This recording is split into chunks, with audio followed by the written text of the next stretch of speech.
So ayun guys, welcome na naman sa ating YouTube channel. This is Rolf Gimari TV. And for today's video guys, ituturo ko sa inyo ang mga basic tip o basic tutorials sa mga baguhan pa lang dyan na mag-computer, lalo sa mga kabataan natin, no?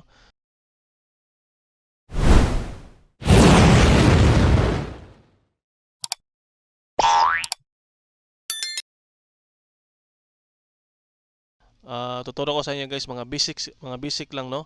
Basic tutorials kung paano gamitin ang computer guys, no?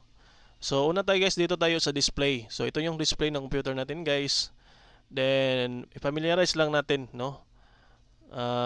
Ang mga icon dito sa computer. So simula tayo dito sa baba guys. So sundan nyo yung arrow guys. Dito sa baba, mag-umpisa tayo dito sa kung gusto nyong maghanap guys ng volume ng monitor nyo o sa inyong PC or laptop.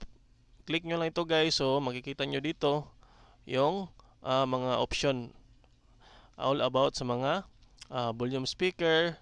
Then nandito yung kung sa laptop naman, dito yung Wi-Fi at ito yung airplane mode. So makikita nyo dito guys. So click nyo lang to. Ito yung volume nyo guys sa speaker nyo, no? Then ito namang susunod guys, ito yung mic indicator. At syempre ito, pag maklik nyo ito guys, parang siyang icon. Pag maklik nyo, makita yung mga naka-plug in sa inyong PC, no? So ito yun guys. So pagdating dito, ito yung mga icon natin. Dito yung mga icon guys na naka taskbar, no? Nakalagay ito sa pin bar. So dito yung guys, dito yung makikita. At dito nyo makikita yung file folder nyo. Dito nyo makikita guys. Click nyo lang, tapos ito lumabas na yung this PC natin. Dito nyo makikita, no?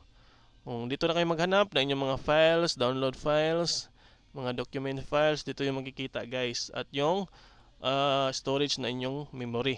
O dito nyo makikita yung storage ng inyong PC.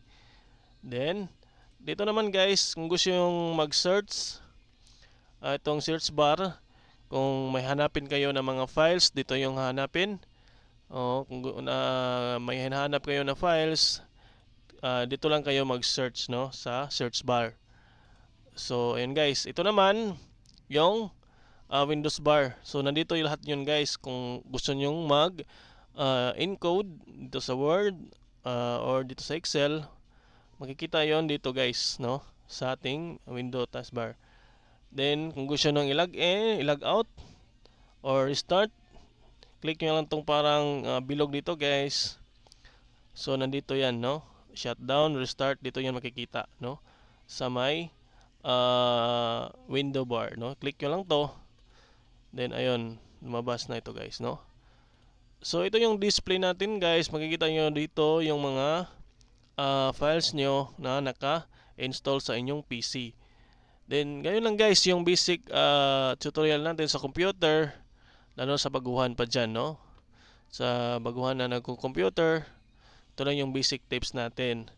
Then sa mouse naman guys, kung click nyo yung right click, click nyo yan, ito yung lalabas. O ayan, meron din tayong pagpipilian ng mga option dyan. Kung gusto nyo yung refresh, mga display ng inyong computer, personalize, dito yung makikita yan guys, no, sa right click ng inyong mouse.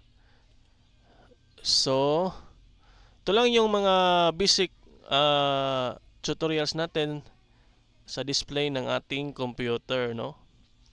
Kasi ito guys, naka Windows 11 na ito. Ito yung display ng ating computer guys, no. So hope nakatulong ito guys sa inyo. Please subscribe my YouTube channel and comment na kayo sa inyong mga suggestion videos para magawa natin ng videos guys, para magawa natin ng video, no. So salamat sa iyong panonood. This is Rolf Gimari TV.